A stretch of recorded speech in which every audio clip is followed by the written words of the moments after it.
பெரிய வெள்ளிக்கிழமை தான் ஏசு இறந்துடுறாரு. நான் யார்கிட்ட ஜெபிக்கட்டும்? வாவ், என்ன ஒரு கேள்வி. பாப்பாவை கை தட்டுங்கப்பா. சூப்பர் பாப்பா, நல்ல ஒரு அருமையான கேள்வி கேட்டேன். பெரிய வெள்ளிக்கிழமை இயேசு இறந்து போயிடுறாரு. அப்போ பெரிய சனிக்கிழமை யார்கிட்ட போய் ஜெபிக்கிறது? அதுதானே உன் கேள்வி.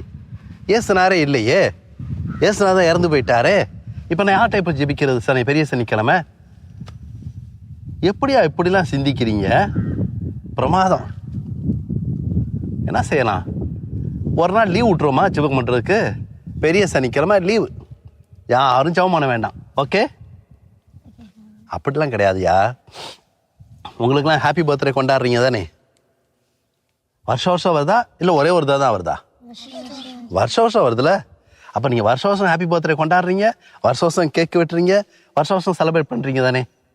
அதே மாதிரி தான் ஆண்டவர் இயேசுனுடைய பாடுகள், இறப்பு, உயிர்ப்பு இதுவும் கூட வருஷம் வருஷம் வருது.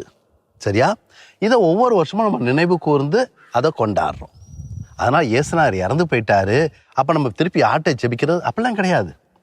இயேசு கிறிஸ்து நேற்றும் இன்றும் என்றென்றும் எப்போதுமே அந்த ஆண்டவர் இயேசு கிறிஸ்து நம்மோடைய கூட இருக்கிறார். சரியா? ஆனால் எந்த நேரமும் நம்ம இயேசுநாட்டை ஜெபிக்கலாம். நீங்களாம் இயேசுவோட பிள்ளைங்க தானே? நீங்களாம் இயேசுவோட பிள்ளைங்கன்னா இயேசுகிட்ட ஜெபிச்சுக்கிட்டே இருக்கணும். நிறைய ஜெபம் பண்ணுங்க, ஆண்டவர் இயேசுகிட்ட பேசுங்க. சரியா? அப்பதான் நீங்களும் இயேசுவோட பிள்ளையாவே எப்போதுமே இருக்க முடியும். குட்டி பசங்களா, என்ன அருமையாக நீங்கள் யோசிக்கிறீங்க, என்ன அற்புதமாக கேள்வி கேட்குறீங்க. உண்மையிலே உங்களை நான் பாராட்டிக்கிட்டே இருக்கணும் போல இருக்கு எனக்கு.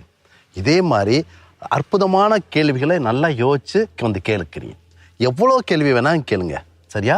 எல்லா கேள்விகளுக்கும் நான் உங்களுக்கு பதில் சொல்கிறேன். சந்தேகத்தோட மட்டும் இருக்கக்கூடாது. உங்களை நான் உண்மையிலே பாராட்டுறேன். இன்னும் நிறைய கேள்விகளோட வாங்க, திரும்ப நம்ம சந்திப்போம்.